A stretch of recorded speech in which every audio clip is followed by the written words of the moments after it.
Hello my dear students. तो पिछले lecture में हम लोग पढ़ रहे थे सॉल्युबिलिटी पढ़े थे। सॉल्युबिलिटी हम लोग पढ़े थे, उसके बाद फैक्टर्स अफेक्टिंग सॉल्युबिलिटी पढ़े थे, जिसमें हम लोग दो फैक्टर को इंट्रोड्यूस किए थे, टेम्परेचर और प्रेशर।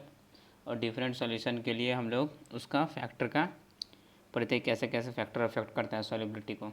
देन हम लोग हेनरी का लॉ पढ़े थे, एक मास के टर्म्स में पढ़े थे, दूसरा हम लोग मोल फ्रैक्शन के टर्म्स में पढ़े थे। तो जो मेन हेनरी का लॉ था वो हमारा मोल फ्रैक्शन के टर्म्स में था। मास के टर्म्स में बेसिक लॉ हम लोग समझे थे, देन उसको हम लोग कन्वर्ट कर लिए थे मोल फ्रैक्शन वाले टर्म्स में। देन उससे रिलेटेड कुछ न्यूमेरिकल्स भी किए थे हम लोग। तो वो सब सारा बात था हेनरी के लॉ का और सॉल्युबिलिटी का। तो हम लोग नेक्स्ट लेक्चर में स्टार्ट करते हैं हमारा नेक्स्ट टॉपिक, जो कि first part of this chapter का लास्ट टॉपिक है, that is basically our vapour pressure. तो वेपर प्रेशर क्या होता है नहीं होता है ये आप पढ़े भी होंगे गैस स्टेट नाम के चैप्टर में, जो हम लोग 11th में पढ़ते हैं। तो उधर में हम इसको पढ़ते हैं वेपर प्रेशर क्या होता है, बट उससे पहले हम लोग सब्सटेंस का टाइप्स पढ़ते हैं। देखिए, कोई भी जो सब्सटेंस होता है, फ़िलहाल हम लोग सब्सटेंस को दो टाइप में क्लासीफाई कर सकते हैं। First one is called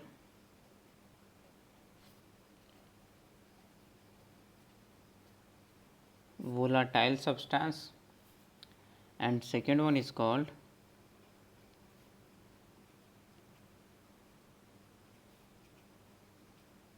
non volatile substance.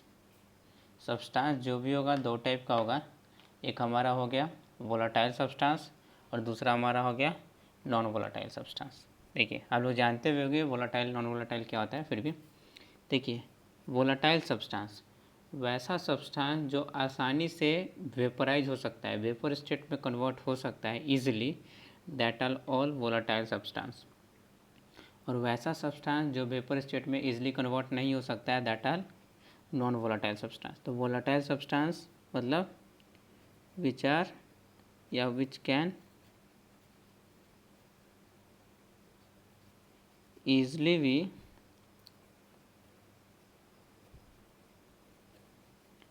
converted to vapor. Substance which can easily be converted to vapor is called basically volatile substance, and non-volatile substance, the substance which can't be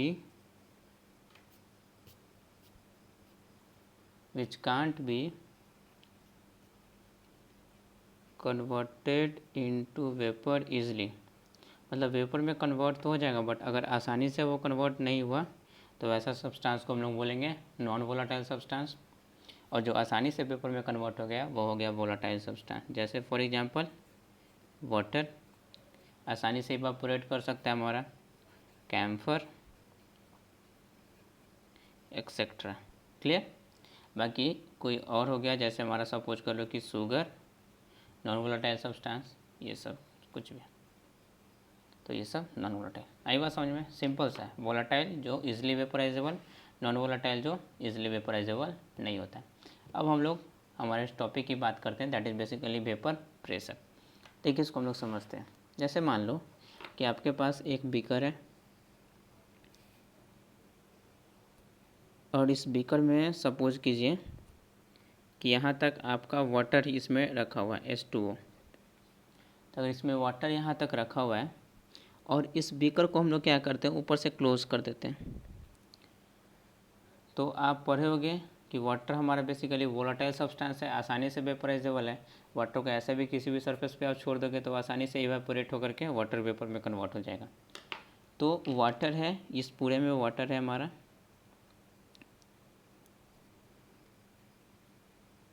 अब देखिए क्या होगा, जैसे ही इस container को आप close कर दोगे, थोड़ी देर बाद क्या होगा, थोड़ी देर बाद ये होगा हमारा कि इसमें का जो वाटर अभी लिक्विड स्टेट में, इधर में ये लिक्विड स्टेट में है और इधर में वेपर स्टेट में कन्वर्ट होगा। तो ये लिक्विड स्टेट वाला वाटर क्या होगा, इवापोरेट होने लगेगा, और इवापोरेट होने लगेगा और हमारा वेपर स्टेट में कन्वर्ट होगा।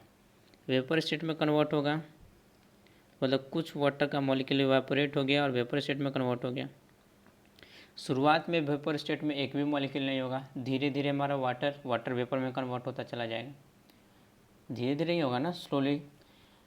थोड़ी देर बाद क्या होगा, वो वाटर का मॉलिक्यूल जो इस अपर सरफेस से टच कर रहा है या फिर साइड वाले सरफेस से टच कर रहा है, वो तुरंत कंडेंस हो जाएगा, कूल हो जाएगा और वो फिर से वाटर में कन्वर्ट होना स्टार्ट हो जाएगा। इनिशियल में वाटर सिर्फ वाटर वेपर में कन्वर्ट हो रहा था, वेपर लिक्विड में कन्वर्ट नहीं हो रहा था। बट आफ्टर सम टाइम, कुछ टाइम टी के बाद सपोज करो आप कि वाटर भी वाटर वेपर में कन्वर्ट हो रहा होगा, वेपर भी वाटर में कन्वर्ट हो रहा होगा, मतलब गैसीय स्टेट से लिक्विड स्टेट में कन्वर्ट हो रहा होगा जो इस सब सरफेस से टच कर रहा हो। थोड़ी देर बाद क्या होगा कि इस पूरे ऊपर जो हमारा वैक्यूम स्पेस था, खाली स्पेस था, उसमें वाटर का वेपर मतलब गैस भर गया। अब इसी लिक्विड का ये वेपर है, मतलब इसी लिक्विड का ये गैस है। जैसे ही इस कंटेनर में पूरा ओपन स्पेस में भर जाएगा तो उस कंडीशन में क्या होगा, जैसे ही इसके सरफेस पे आएगा तो नीचे की तरफ प्रेशर क्रिएट करना स्टार्ट कर देगा, क्योंकि ऊपर पूरे कंटेनर में गैस भर चुका है। तो वो लिक्विड के सरफेस पे प्रेशर लगाना स्टार्ट कर देगा। ये प्रेशर कब लगना स्टार्ट हो जाएगा, तब लगेगा जब वाटर भी वाटर वेपर में कन्वर्ट हो रहा होगा और वाटर वेपर भी वाटर में, मतलब लिक्विड से वेपर स्टेट, वेपर से लिक्विड स्टेट। तो उस केस में जब वेपर पूरा का पूरा vacuum space of the container में हमारा बंद हो जाएगा तो वो लिक्विड के सरफेस पे प्रेशर क्रिएट करने लगेगा, और इसी प्रेशर को हम लोग बोलते हैं कौन सा प्रेशर, वेपर प्रेशर। नाम से ही क्लियर है, वेपर का प्रेशर, वैसा प्रेशर जो वेपर क्रिएट करता है। कौन सा वेपर, उसी लिक्विड का वेपर, सेम लिक्विड का वेपर उसी लिक्विड के सरफेस पे इक्विलिब्रियम वाले सिचुएशन पे, इक्विलिब्रियम वाला सिचुएशन मतलब लिक्विड वेपर में कन्वर्ट हो रहा है, वेपर लिक्विड में कन्वर्ट हो रहा है, उस सिचुएशन पे जो pressure same vapour on the same surface of the liquid लगाएगा तो that pressure is called vapour pressure. समझ में आई बात, मतलब कि the pressure exerted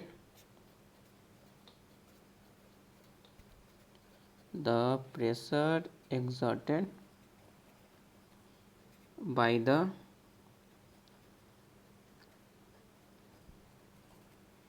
vapors of liquid present above the liquid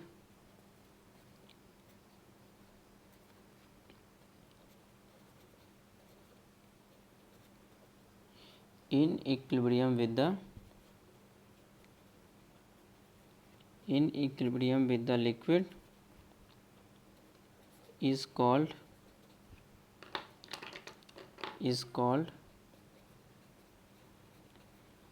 vapor pressure.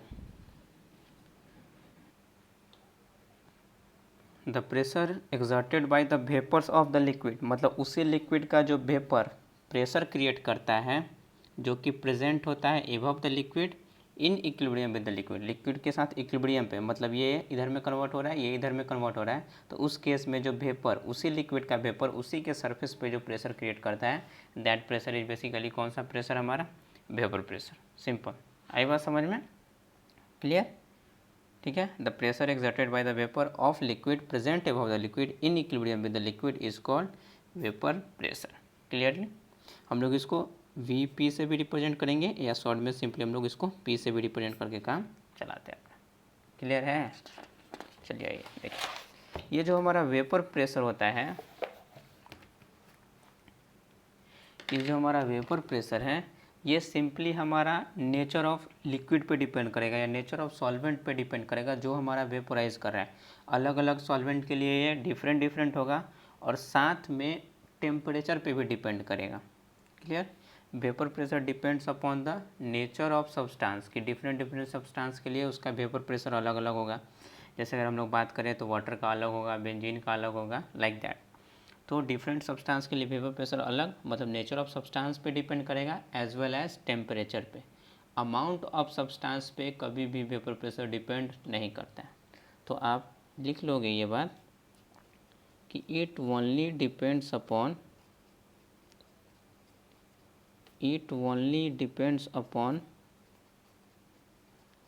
Nature of substance, मतलब अलग अलग सब्सटेंस के लिए वेपर प्रेशर का वैल्यू अलग अलग होगा, एंड टेम्परेचर को चेंज करने से हमारा वेपर प्रेशर चेंज होगा। क्लियर है, वेयर एज, नोट करके एक बात लिखोगे, whereas it does not depend upon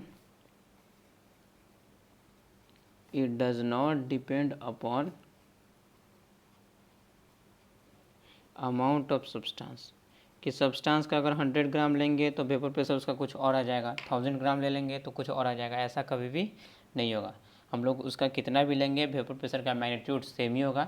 लेकिन अगर सब्सटेंस को ही चेंज कर देंगे या उसी सब्सटेंस का अगर हम लोग टेम्परेचर को चेंज कर देंगे तो उस केस में हमारा वेपर प्रेशर अलग अलग हो जाएगा। आई बात समझ में? देखिए, तो टेम्परेचर पे हमारा डिपेंड कर रहा है। तो जैसे जैसे आप टेम्परेचर को बढ़ाओगे, तो टेम्परेचर को जैसे जैसे आप बढ़ाओगे तो वैसे वैसे जल्दी जल्दी हमारा लिक्विड स्टेट कौन से स्टेट में कन्वर्ट होना स्टार्ट हो जाएगा? वेपर स्टेट में। तो जितना जल्दी वेपर बनेगा प्रेशर भी उतना ज़्यादा हमारा लगेगा, क्योंकि जितना ज़्यादा लिक्विड वेपर में कन्वर्ट हुआ, जितना ज़्यादा वेपर बनेगा उतना ज़्यादा प्रेशर क्रिएट करेगा। मतलब टेम्परेचर के बढ़ाने से वेपर का फॉर्मेशन हमारा ज़्यादा हो गया, वेपर का फॉर्मेशन ज़्यादा तो प्रेशर भी ज़्यादा। इट मीन्स ये हो गया कि वेपर प्रेशर हमारा टेम्परेचर का डायरेक्टली प्रोपोर्शनल कि इनवर्सली प्रोपोर्शनल? Directly proportional. कि हम लोग टेम्परेचर इंक्रीज़ करेंगे तो वेपर प्रेशर भी इंक्रीज़ करेगा, क्योंकि उस टाइप से हमारा वेपर स्पीड में बनेगा, ज़्यादा बनेगा। वेपर ज़्यादा बनेगा तो प्रेशर भी ज़्यादा क्रिएट करेगा। मतलब वेपर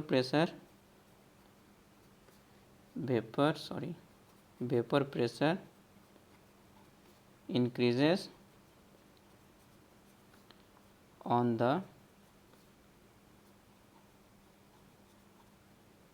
इंक्रीज इन टेम्परेचर, कि टेम्परेचर के बढ़ाने से हमारा वेपर प्रेशर क्या होगा? इंक्रीज़ करेगा। और वाइस वर्सा भी लिख दो कि घटाने से वो घटेगा भी, एंड वाइस वर्सा मतलब इसका उल्टा भी। तो जैसे जैसे टेम्परेचर बढ़ाओगे वैसे वैसे हमारा वेपर प्रेशर भी बढ़ेगा, और जैसे जैसे टेम्परेचर घटाओगे वैसे वैसे आपका वेपर प्रेशर भी घटेगा। तो अगर हम लोग ग्राफ इसका अगर प्लॉट करके देखें तो मान लीजिए कि ये आपका एक कर्व हम लोग ड्रॉ करने की कोशिश कर रहे हैं।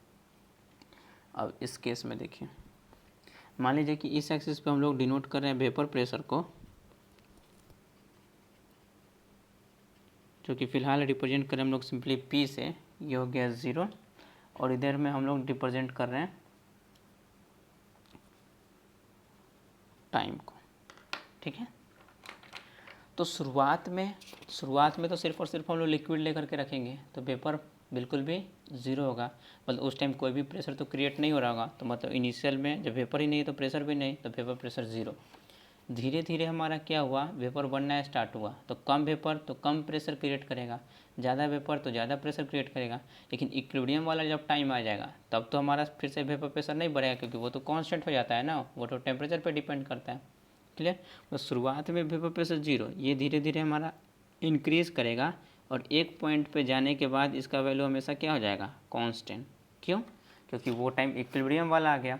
इक्विलिब्रियम वाले पे इसका हमारा प्रेशर लगाया हुआ क्या हो जाता है? कांस्टेंट। क्योंकि वेपर प्रेशर हमारा डिपेंड करता है नेचर ऑफ सब्सटेंस पे, टेम्परेचर पे, उसको तो चेंज हम लोग नहीं कर रहे हैं। तो ये जो बेसिकली टाइम हो गया, this time is basically equilibrium time, कि इस टाइम पे लिक्विड वेपर में और वेपर लिक्विड में सेम रेट से हमारा कन्वर्ट हो रहा है। क्लियर? आई बात समझ में? लेकिन इनिशियल में जब कोई वेपर नहीं तो कोई प्रेशर नहीं, 0। धीरे धीरे थोड़ा सा वेपर बना तो थोड़ा प्रेशर, ऐसे ऐसे करते करते फाइनल जा करके स्ट्रेट लाइन हो गया। क्लियर है? आई बात समझ में? चलिए, तो वेपर प्रेशर समझ में आया आपको बात? वेपर प्रेशर कौन कौन से फैक्टर पे डिपेंड करता है, टेम्परेचर पे कैसे डिपेंड करता है, इसका कर्व कुछ इस टाइप का हमारा हो गया। तो वेपर प्रेशर को पढ़ने के लिए या कैलकुलेट करने के लिए राउल्ट नाम के साइंटिस्ट थे, वो हम लोग को लॉ दिए, and that law is basically called Raoult's law. तो हम लोग वही लॉ अभी पढ़ेंगे। तो राउल्ट्स लॉ, तो Raoult RAULT, this basically Raoult's law is used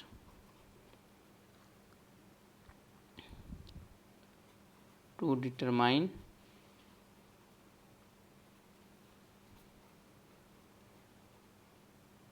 vapor pressure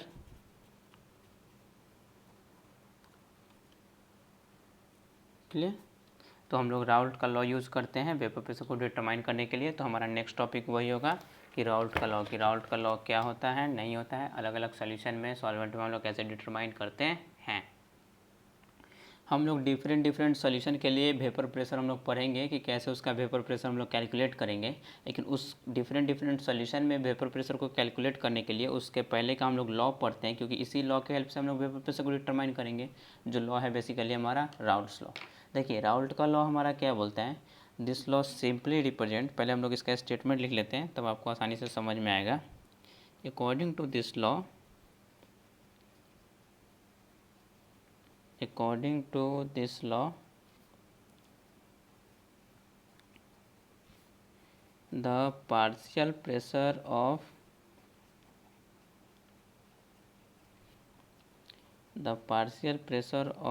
each volatile component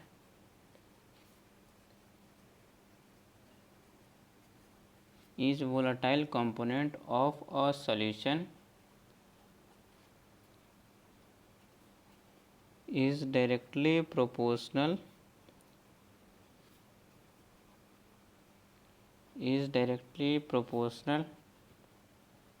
to the mole fraction of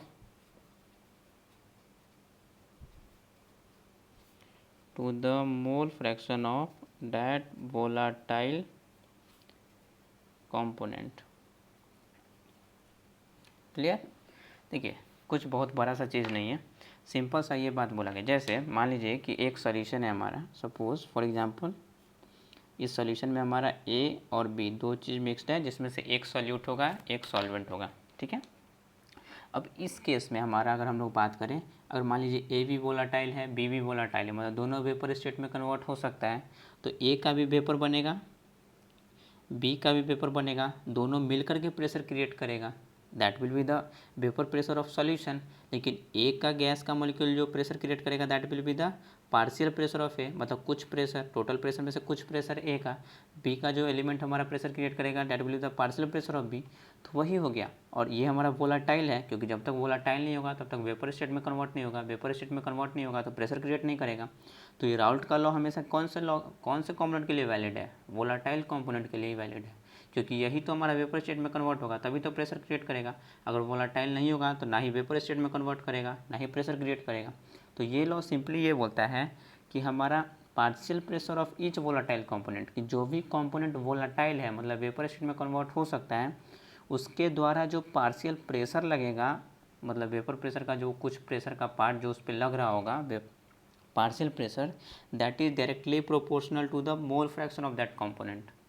वो हमेशा हमारा क्या चीज़ होता है? डायरेक्टली प्रोपोर्शनल होता है इस कंपोनेंट के मोल फ्रैक्शन से। जैसे ए है तो इसका कुछ ना कुछ मोल फ्रैक्शन होगा ना, इसमें 0.2 0 समथिंग कुछ भी होगा। मान लेते हैं एक्स ए होगा, इधर में एक्स बी होगा, सिंपल। तो हम लोग मान लेते हैं, तो इसका मतलब ये हो गया कि वेपर प्रेशर या पार्शियल प्रेशर किसी वो एक कंपोनेंट की वजह से जो कि वोलाटाइल है वो डायरेक्टली प्रोपोर्शनल हो गया मोल फ्रैक्शन के। दैट इज़ अगर मैथमेटिकली हम लोग लिखें तो मान लीजिए कोई भी कंपोनेंट है तो इसका वजह से जो वेपर प्रेशर होगा, सपोज कीजिए P, it is directly proportional to the mole fraction of कौन सा कंपोनेंट? वोलाटाइल कंपोनेंट होगा। मैथमेटिकली तो यही रिलीज हमारा निकल करके आया ना कि partial pressure of that component is directly proportional to mole fraction of that volatile. Mole fraction of that volatile component, proportionality के साइन को हटाएंगे तो हमारा कांस्टेंट आएगा, that means P is equals to, और इस केस में जो हम लोग कांस्टेंट लेते हैं दैट इज P नॉट। हम बताएंगे ये क्या होता है।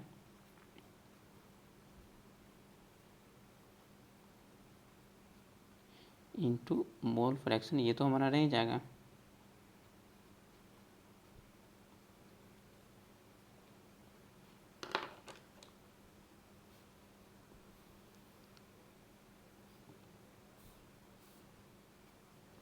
पहले लॉ समझ में आया कि पार्शियल प्रेशर किसी भी वोलाटाइल कंपोनेंट की वजह से directly proportional to the mole fraction, directly proportional to mole fraction of volatile component. जब प्रोपोर्शनलिटी का साइन को हम लोग हटा करके इक्वल टू का साइन लेंगे तो एक कांस्टेंट हम लोग यूज़ करते हैं। इस केस में जो कांस्टेंट है हमारा that is P not of volatile component, and this P not is basically called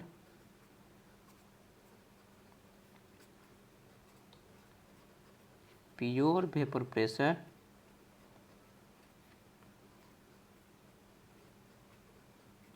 off volatile component. Pure vapour pressure कहने का मतलब ये हो गया कि यहाँ पे तो हम लोग ए और बी दोनों को मिक्स किए, अगर यहाँ से हम लोग एक्सप्रेशन सिर्फ पी ए का लिखना चाहें इस इधर में, तो P A it will be equal to P not A, क्योंकि ए का लिख रहे हैं तो उसी का हमारा pure vapour pressure into mole fraction of A. अगर यहाँ पे प्रेशर ड्यू टू बी लिखना चाहें P B, it will be equal to P not B into mole fraction of B. अब देखिए होगा क्योंकि ए का पार्शियल प्रेशर तो मोल फ्रैक्शन ए का, तो हम लोग यहाँ पे वोलेटाइल कंपोनेंट का ही प्योर वेपर प्रेशर लेंगे। प्योर वेपर प्रेशर कहने का मतलब ये हो गया कि इस सॉल्यूशन में हमारा ए और बी दोनों मिक्स था। प्योर कहने का मतलब कि सिर्फ ए ही हो, अगर ए की बात करें हम लोग, उसमें बी ना हो। तो अगर इसमें पूरा कोई बी ना हो, सिर्फ और सिर्फ ए हो हमारा, तो सिर्फ और सिर्फ ए होगा, तो उसी का वेपर बनेगा और उसी का प्रेशर क्रिएट करेगा। तो यही प्रेशर जो होता है that is called pure vapour pressure, मतलब उसमें कोई दूसरा कंपोनेंट नहीं होगा। अगर मान लीजिए कि हमारा यही सॉल्यूशन था जिसमें मान लीजिए कि एक ही हमारा है जिसमें सिर्फ ए ही प्रेजेंट है, इसमें सिर्फ ए कंपोनेंट ही प्रेजेंट है, बी प्रेजेंट नहीं है। ये दूसरा है जिसमें हमारा सिर्फ बी ही प्रेजेंट है। अगर हमारा एक ही कंपोनेंट प्रेजेंट है उस केस में, तो आप पढ़ें, हम आपको पढ़ाए हैं मोल फ्रैक्शन के टर्म्स में कि जैसे कोई हमारा मिक्सचर है, उसमें अगर 3 कंपोनेंट है तो तीनों का मोल फ्रैक्शन का सम कितना होगा? 1। अगर इसमें एक ही कंपोनेंट है तो मोल फ्रैक्शन ऑफ ए ये कितना के बराबर में होगा? ऑब्वियसली 1, क्योंकि और कोई दूसरा कंपोनेंट है ही नहीं। 2 कंपोनेंट रहता ए और बी तब ना mole fraction of A plus mole fraction of B 1।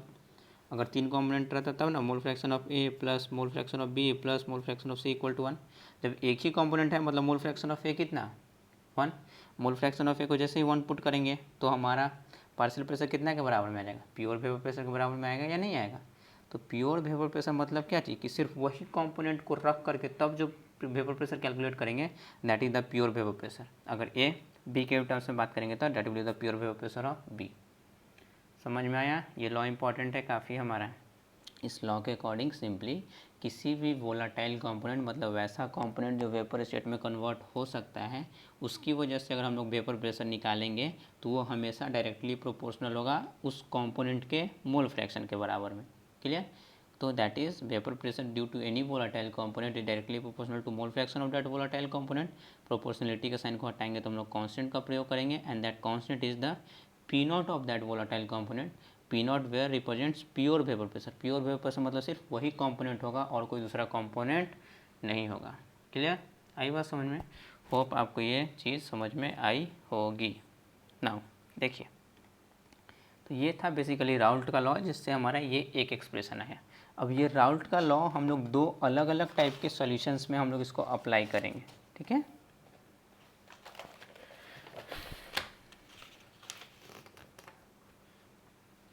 जिसमें मान लीजिए कि अगर हम लोग केस ए की बात करें तो केस ए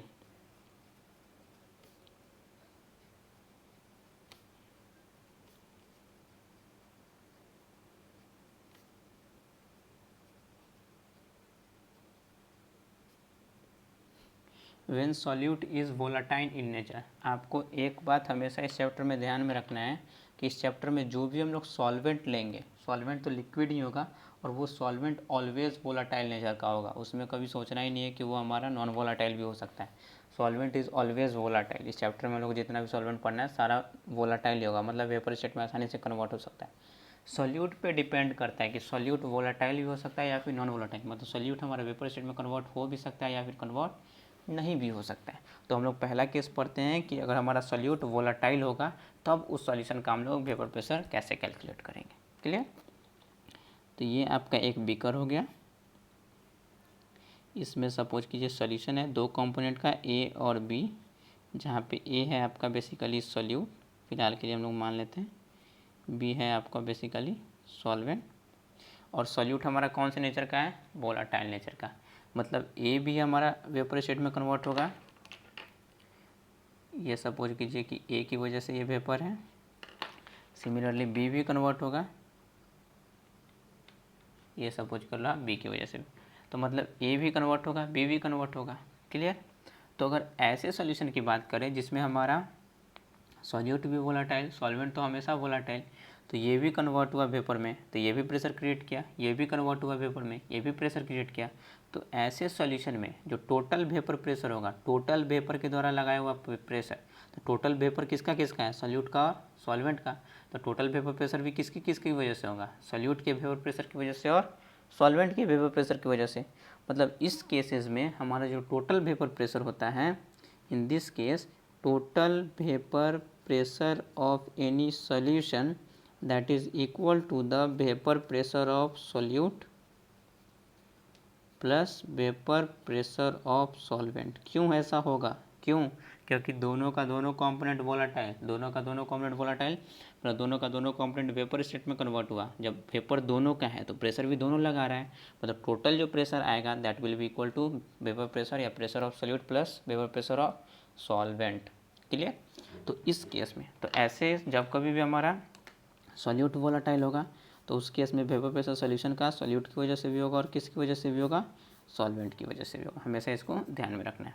अगर इस केस में हम लोग बात करें तो वेपर प्रेशर सॉल्यूशन का हम लोग सिंपली पी से रिप्रेजेंट कर रहे हैं। क्लियर? या पी टी से हम लोग रिप्रेजेंट कर रहे हैं टोटल प्रेशर। तो total pressure it will be equal to vapour pressure of solute, solute है क्या हमारा A, that will be equal to vapour pressure of solute मतलब P A plus vapour pressure of किसका, solvent मतलब P B होगा। P A plus P B के इक्वल होगा या नहीं होगा, हमेशा हमेशा होगा हमारा। अब सिर्फ हम लोग पी ए का एक्सप्रेशन लिखें तो राउल्ट्स के लॉ के अकॉर्डिंग किसी भी एक कंपोनेंट का जो हम लोग पार्शियल प्रेशर लिखते हैं that is equal to the P not A into mole fraction of A. Just पढ़े अभी हम लोग कि partial pressure of any one component it is equal to उसी कंपोनेंट का pure vapour pressure multiplied by mole fraction of that component. तो हम लोग ए की वजह से अगर हम लोग वेपर प्रेशर लिख रहे हैं तो that will be the pure A का सिर्फ हम लोग वेपर प्रेशर लेंगे जिसको हम लोग पी नॉट ए से रिप्रेजेंट करते हैं और मोल फ्रैक्शन ऑफ ए लेंगे। सिमिलरली अगर हम लोग pressure partial pressure due to सिर्फ बी लिखेंगे कि बी की वजह से कितना प्रेशर लग रहा है that will be equal to P not B into mole fraction of B. Raoult's का लॉ यही वो तो बोलता है हमारा। अरे समझ में आ रही है ना बात, होगा हमारा। अब देखिए तो हम लोग पी ए को लिख सकते हैं P not A into mole fraction of A, P B को लिख सकते हैं P not B into mole fraction of B. That means P T total vapour pressure it will be equal to P not A into mole fraction of A plus P not B into mole fraction of B. तो जब कभी भी हमारा solution ऐसा होगा जिसमें solute भी हमारा वोलाटाइल नेचर का है तो उस केस में हम लोग टोटल वेपर प्रेशर कैसे निकालेंगे, सॉल्यूट के वेपर प्रेशर प्लस सॉल्वेंट दोनों के वेपर प्रेशर की वजह से, और उसको हम लोग एक्सपैंड करके लिखेंगे तो कुछ इस टाइप से आ सकता है। आप इस एक्सप्रेशन को चाहोगे तो चेंज भी कर सकते हो क्योंकि हम लोग मोल फ्रैक्शन के टर्म्स में पहले पढ़े हुए हैं कि अगर कोई सॉल्यूशन है तो सॉल्यूशन में अगर दो कंपोनेंट हैं तो mole fraction of A plus mole fraction of B that is always equal to 1। तीन कंपोनेंट है, तीनों का सम 1। तो किसी एक कंपोनेंट को दूसरे के रिस्पेक्ट में लिख लो आप तो X A will be equal to 1 minus X B. तो एक्स ए को चाहो तो आप 1 माइनस एक्स बी भी लिख सकते हो, तो उससे कोई फ़र्क नहीं पड़ता है। तो ये आ जाएगा आपका पी नॉट ए, एक्स ए के जगह पे लिखेंगे 1 माइनस एक्स बी जो कि सेम ही है हमारा, कोई डिफरेंट नहीं है, प्लस पी नॉट बी और इसको तो एक्स बी ही हम लोग छोड़ देते हैं। अगर एक्सपैंड कर देंगे तो it will be P not A simply minus P not A into X B और ये हमारा तो रह ही गया P not B into X B. आप चाहोगे तो एक्स बी कॉमन भी कर सकते हो, मतलब उसको हम लोग एक्सपैंड किसी भी तरीके से कर सकते हैं। मेन एक्सप्रेशन यही है कि जब सॉल्यूट हमारा वोलाटाइल नेचर का होगा मतलब वो भी वेपर में कन्वर्ट होगा तो उस केस में वैसे सॉल्यूशन के केस में हम लोग अगर पूरे सॉल्यूशन का प्रेशर कैलकुलेट करना चाह रहे हैं, वेपर प्रेशर कैलकुलेट करना चाह रहे हैं तो that will be the sum of vapour pressure of solute plus vapour pressure of solvent. Always कौन से केस में हमारा, जब सॉल्यूट हमारा कौन से नेचर का हो, वोलेटाइल नेचर का हो। क्लियर? आई बात समझ में? क्लियर है ना? तो समझ में आया। तो जब सॉल्यूट हमारा वोलाटाइल होगा तो उस केस में हमारा वेपर प्रेशर सॉल्यूशन का सॉल्यूट की वजह से भी होगा और सॉल्वेंट की वजह से होगा। आइए हम लोग इसका एक ग्राफ देखते हैं, जो ग्राफ काफ़ी इम्पॉर्टेंट भी है और थोड़ा सा समझने के लिए कॉम्प्लिकेटेड भी है। ऐसे आप उस ग्राफ को नॉर्मली देख के, बाकी वो ग्राफ की तरह नहीं है तो नॉर्मली देख के आपको समझ में कभी भी नहीं आएगी, बट इधर में आप समझोगे तो आसानी से वो समझ में आ जाएगा। पहले मैं उस ग्राफ को प्लॉट कर लेता हूँ, ठीक है।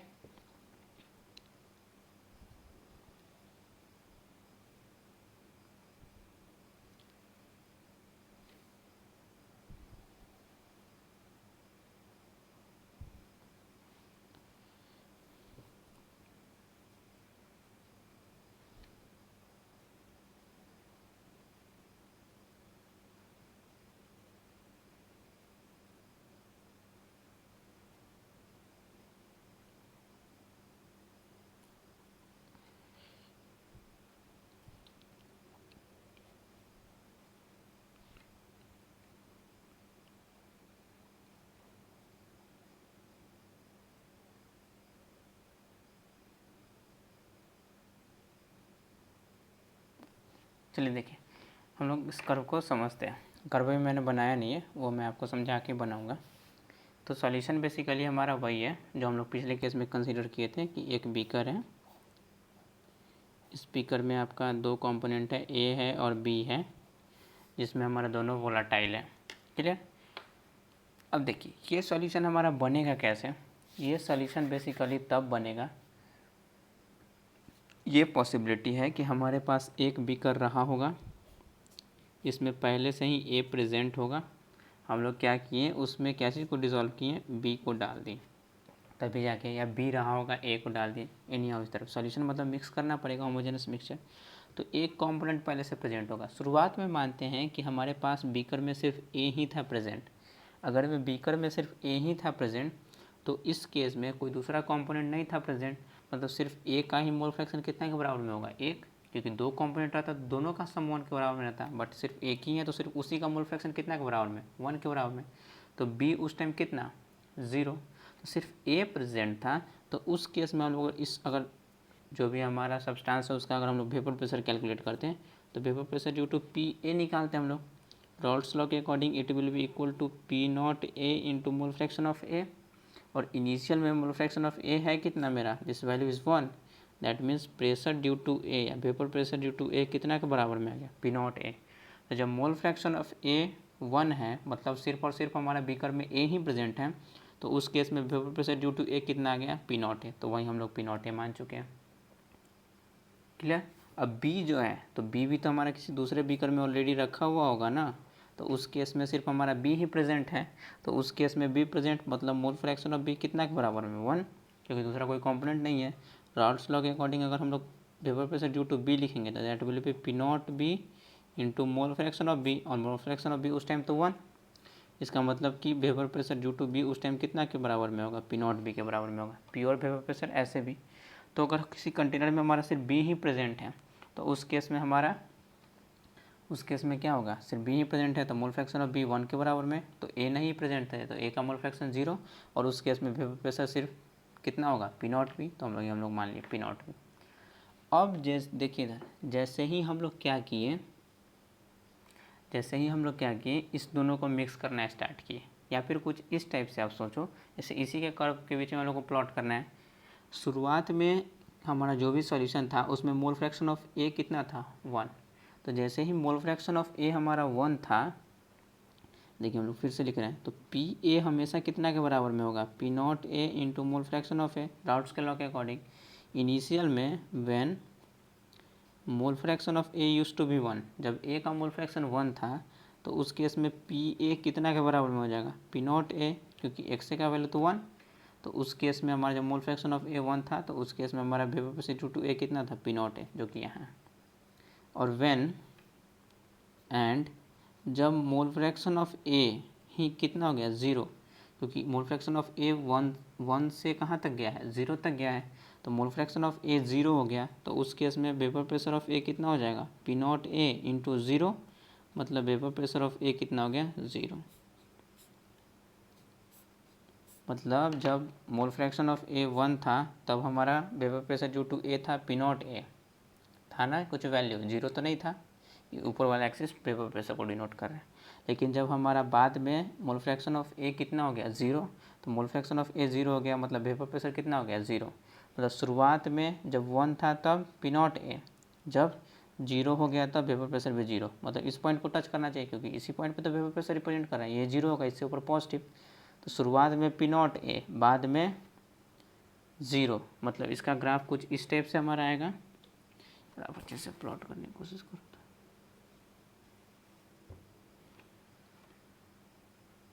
समझ में आई बात। सिमिलरली हम लोग पी बी के लिए भी कैलकुलेट कर सकते हैं।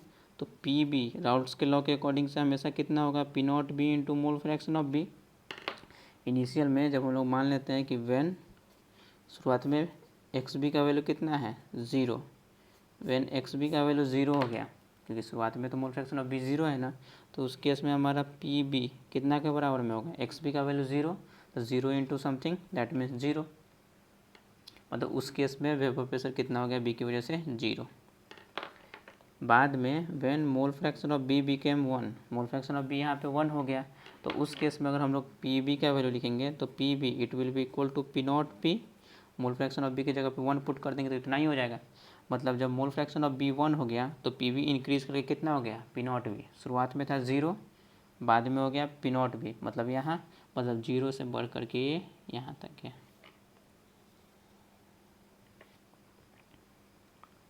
तो ये जो हम लोग कर्व लिखे, ए से हम लोग रिप्रेजेंट कर रहे हैं किस चीज़ को, यहाँ पे सॉल्यूट को, ए से रिप्रेजेंट कर रहे हैं सॉल्यूट को ना फिलहाल के लिए। आप ए से कहीं कहीं पे सॉल्वेंट को भी रिप्रेजेंट करते हुआ दिखोगे, उससे फ़र्क नहीं पड़ रहा है हमारा, हम जो चीज़ को रिप्रेजेंट करें उसको डिनोट करें। बी से रिप्रेजेंट करें हम लोग सॉल्वेंट को, तो ये हो गया सॉल्वेंट के वेपर प्रेशर का कर्व कि 0 रहेगा, बाद में इतना हो जाएगा। सॉल्यूशन के वेपर प्रेशर में क्या चेंज आएगा, सॉल्यूशन जो बना है वो शुरुआत में मतलब ए और बी के कॉम्बिनेशन से बना है, तो सॉल्यूशन जो ए और बी के कॉम्बिनेशन से बना तो उसमें शुरुआत में सिर्फ ए है तो वेपर प्रेशर पी नॉट है क्योंकि बी नहीं है, बाद में सिर्फ बी है तो वेपर प्रेशर सिर्फ पी नॉट बी। मतलब सॉल्यूशन इस स्टेज से इस स्टेज तक गया तो इस स्टेज पे वेपर प्रेशर कितना था, पी नॉट ए, इस स्टेज पे वेपर प्रेशर कितना था, पी नॉट बी। मतलब सॉल्यूशन का कर्व ये गया, शुरुआत में पी नॉट ए था, बाद में कितना हो गया, P not be. This is the curve for solution, क्योंकि सॉल्यूशन इसी स्टेट से इसी स्टेट में ना कन्वर्ट हुआ है, तो इस स्टेट पे एक्स बी 0, तो एक्स बी 0, क्योंकि हमारा कोई भी सॉल्यूशन है तो सॉल्यूशन में दोनों कंपोनेंट वोलेटाइल हैं, तो उस केस में हम लोग टोटल वेपर प्रेशर लिखेंगे तो वो पी ए की वजह से भी होगा और पी बी की वजह से भी होगा ना। तो अगर इस स्टेट पे दिखेंगे तो मोल फ्रैक्शन ऑफ ए कितना है 1, तो मोल फ्रैक्शन ऑफ ए 1, तो पी ए के जगह पे कितना हो जाएगा, पी नॉट ए, और मोल फ्रैक्शन ऑफ बी कितना है 0, तो मोल फ्रैक्शन ऑफ जी 0, मतलब पी बी उसी टाइम पे कितना 0, तो total vapour pressure P T कितना के बराबर में आ गया, पी नॉट ए सॉल्यूशन का, तो आ गया। बाद में ये तो इस केस का हो गया, बाद के केस का बात करेंगे तो वो भी पी ए पी बी दोनों के सम के बराबर में होगा। बाद में पी ए, तो बाद में पी ए कितना है 0, तो बाद में पी ए हो गया 0, और बाद में पी बी जब मोल फ्रैक्शन ऑफ बी 1 था तो कितना हो गया, पी नॉट बी, तो पी नॉट बी, तो बाद का P T final P T कितना आ गया, सिंपली पी नॉट बी। तो initial total pressure is P nought है, final total pressure is P not B, मतलब कर्व सॉल्यूशन का यहाँ से यहाँ तक गया। क्लियर, समझ में आया। तो this is the curve for vapour pressure उस केस में when solute is volatile, solute भी हमारा कौन से नेचर का होगा, वोलाटाइल नेचर का होगा। क्लियर, कर्व समझ में आया आपको, अब आपको ये कर्व समझ में आया नहीं आया होगा तो आप रिवाइंड करके इसको देख सकते हो। Clear, this is the curve for vapour pressure of हमारा वैसा सॉल्यूट जो कौन से नेचर का होगा, वोलेटाइल नेचर का होगा, और उस केस में जो हमारा वेपर प्रेशर सॉल्यूशन का होगा वो उस सॉल्यूट की वजह से भी होगा और सॉल्वेंट की वजह से भी होगा, मतलब ए की वजह से भी और बी की वजह से। क्लियर, तो होप आपको ये कर्व भी क्लियर होगा। आई बात समझ में। चलिए आइए हम लोग इससे एक रिलेटेड क्वेश्चन करते हैं। क्वेश्चन है आपका, the vapour pressure of normal hexane and normal heptane at 273 kelvin is 45.5 mm of Hg and 11.4 mm of Hg respectively. What is the composition of substance in the solution when total vapor pressure at 273 Kelvin is 37.3 mm of Hg। मतलब एक हमारा solution है hexane और heptane के मिलने से बना हुआ, और उन दोनों का वेपर प्रेशर दिया हुआ है। जब दोनों कंपोनेंट का वेपर प्रेशर दिया हुआ मतलब दोनों का दोनों वोलाटाइल है, समझ में यही आ रहा है। तो अगर वोलाटाइल नहीं होगा तो किसी की वजह से वेपर प्रेशर तो दिया नहीं होगा ना, क्योंकि वोलाटाइल नहीं तो वेपर में कन्वर्ट नहीं हुआ, वेपर में कन्वर्ट नहीं मतलब प्रेशर क्रिएट नहीं करेगा। जब दोनों का वेपर प्रेशर दे दिया मतलब दोनों वोलाटाइल, तो इस केस में हमारा जो टोटल वेपर प्रेशर होगा वो दोनों की वजह से होगा, क्योंकि बोथ कंपोनेंट आर वोलाटाइल। अभी जस्ट हम लोग पढ़ें तो total vapour pressure it will be equal to the vapour pressure of hexane plus vapour pressure of heptane, दोनों की वजह से होगा। क्यों, क्योंकि दोनों का वेपर प्रेशर इंडिविजुअल दिया हुआ है ना हमारा। समझ में आई बात। अब देखिए हम लोग सिर्फ अगर vapour pressure due to hexane लिखने की कोशिश करें तो vapour pressure due to hexane, तो राउल्ट के लॉ के अकॉर्डिंग ये कितना होगा हमारा, pure vapour pressure of hexane into mole fraction of hexane. अगर हम लोग वेपर प्रेशर ड्यू टू सिर्फ हेप्टेन लिखने की कोशिश करें तो it will be pure vapour pressure of heptane multiplied by mole fraction of heptane ये होगा ना, राउल्ट का तो यही तो बोलता है जो हम लोग पढ़े, क्योंकि दोनों वोलाटाइल है तो दोनों केस में अलग अलग लिख सकते हैं। तो इस केस में टोटल वेपर प्रेशर हम लोग को दिया कितना हुआ है 37.3 mm/Hg। फिर से देख लेंगे यूनिट सेम है कि नहीं, तो इसका भी mm/Hg, इन दोनों का भी mm/Hg मतलब सेम, तो 37.3 it is equal to vapour pressure due to hexane को क्या लिख सकते हैं, pure vapour pressure of hexane multiplied by mole fraction of hexane. Pure vapour pressure of hexane कितना दिया हुआ है 45.5 mm/Hg, मतलब 45.5 into mole fraction of hexane, hexane HEX से रिप्रेजेंट कर रहे हैं, ठीक, plus vapour pressure due to heptane it will be equal to pure vapour pressure of heptane multiplied by mole fraction. Pure vapour pressure of heptane कितना दिया हुआ है 11.4 multiplied by mole fraction of, ये multiplied है, ये mole fraction है heptane. अरे होगा ना। अब हम लोग को दो दो वेरिएबल हैं तो इन दोनों को सिंगल वेरिएबल में चेंज करेंगे। तो हम लोग मोल फ्रैक्शन जब पढ़े थे तो फिर से पढ़े ही थे ना कि मोल फ्रैक्शन ऑफ दोनों चीज़ मिक्सड है तो दोनों कंपोनेंट का मोल फ्रैक्शन 1 के बराबर में होगा। मतलब mole fraction of hexane plus mole fraction of heptane it will be equal to 1। किसी एक को आप दूसरे के टर्म में कन्वर्ट कर दो, मतलब mole fraction of hexane it will be equal to 1 minus mole fraction of heptane और पुट कर दीजिए वहाँ पे। तो इसका मतलब ये हो गया कि 37.3, थोड़ा सा इधर से लिखता हूँ मैं, 37.3 इट इज़ इक्वल टू, इसका हो गया 45.5। मोल फ्रैक्शन ऑफ हेक्सेन को क्या लिख सकते हैं 1 minus mole fraction of heptane plus 11.4 times the mole fraction of heptane. अब एक ही इक्वेशन है और एक ही वेरिएबल है मोल फ्रैक्शन ऑफ हेप्टेन, सॉल्व हो जाएगा। अब इसको सॉल्व कर लोगे या मैं कर ही देता हूँ। 37.3 45.5 को 1 से मल्टीप्लाई करेंगे तो it will B 45.5 plus minus minus 45.5 into mole fraction of heptane plus 11.4 into mole fraction of heptane, sorry mole fraction of heptane वाले टर्म को सारे को एक तरफ आप कर लो, इसको कैलकुलेट कर लो। तो 37.3 इट इज़ इक्वल टू 45.5, इधर में 45.5 मोल फ्रैक्शन ऑफ हेप्टेन और यहाँ पे 11.4। तो आप चाहोगे तो मोल फ्रैक्शन ऑफ हेप्टेन को कॉमन ले सकते हो, तो मोल फ्रैक्शन ऑफ हेप्टेन को कॉमन लेंगे, माइनस के साथ ले लिए तो ये हमारा सीधा बच जाएगा कितना 45.5 और इधर में सीधा हमारा बच जाएगा 11.4, माइनस कॉमन ले चुके हैं तो मतलब माइनस साइन के साथ तो माइनस 11.4। तो इधर से आप कैलकुलेट कर लोगे, इसको उधर में भेज दोगे आप, तो यहाँ से आपका मोल फ्रैक्शन ऑफ हेप्टेन निकल जाएगा। मोल फ्रैक्शन ऑफ हेप्टेन जैसे ही निकलेगा तो 1 minus mole fraction of hexane जैसे ही पुट करेंगे, 1 minus mole fraction of heptane put करेंगे तो ये भी आ जाएगा आपका, क्लियर। तो हमारा मोल फ्रैक्शन ऑफ हेप्टेन भी निकल गया, इस वैल्यू पे पुट करेंगे तो मोल फ्रैक्शन ऑफ हेक्सेन भी निकल जाएगा। तो इस तरह से हमारा कॉम्पोजिशन दोनों सब्सटेंस का पता चल गया, क्लियर। तो होप आपको एक क्वेश्चन समझ में आएगा, कैलकुलेशन है आप इसको कर लीजिए, ठीक है। तो कैलकुलेशन लेने मतलब नहीं है, समझ में आया ना। तो क्वेश्चन में जब सारे कंपोनेंट का वेपर प्रेशर दिया हुआ हो मतलब समझना है कि सारा वोलाटाइल, अगर एक ही का दिया हो रहता है दूसरे का नहीं दिया हो रहता मतलब समझना है कि एक वोलाटाइल दूसरा नॉन वोलाटाइल, क्लियर। तो आज के लेक्चर में बेसिकली हम लोग पढ़े वेपर प्रेशर को इंट्रोड्यूस किए, वेपर प्रेशर कौन कौन से फैक्टर पे डिपेंड करता है सो पढ़े, फिर हम लोग राउल्ट्स का लॉ पढ़े और राउल्ट के लॉ हम लोग एक केस में अप्लाई भी किए जब हम लोग का सॉल्यूट भी वोलाटाइल नेचर का होगा, उस पर रिलेटेड हम लोग एक न्यूमेरिकल भी किए, साथ में उसका कर्व भी हम लोग पढ़े। कर्व को आप अच्छे से बार बार देखना क्योंकि वैसा ही कर्व हमारा बुक में भी दिया हुआ रहता है, बट थोड़ा सा उसमें मतलब हम ए को माने वहाँ बी माना होगा, बी को ए, इस टाइप से, बट कर्व है वही हमारा, तो उसको आप रिवाइंड करके देखोगे क्वेश्चन कुछ स्टेप से है। तो नेक्स्ट क्लास में हम लोग इसके आगे का कंटिन्यू करेंगे, नेक्स्ट केस पढ़ेंगे जब हमारा सॉल्यूट नॉन वोलेटाइल नेचर का होगा, साथ ही में हम लोग और भी कुछ न्यूमेरिकल्स करेंगे, उसका कर्व पढ़ेंगे, क्लियर है। चलिए, थैंक यू।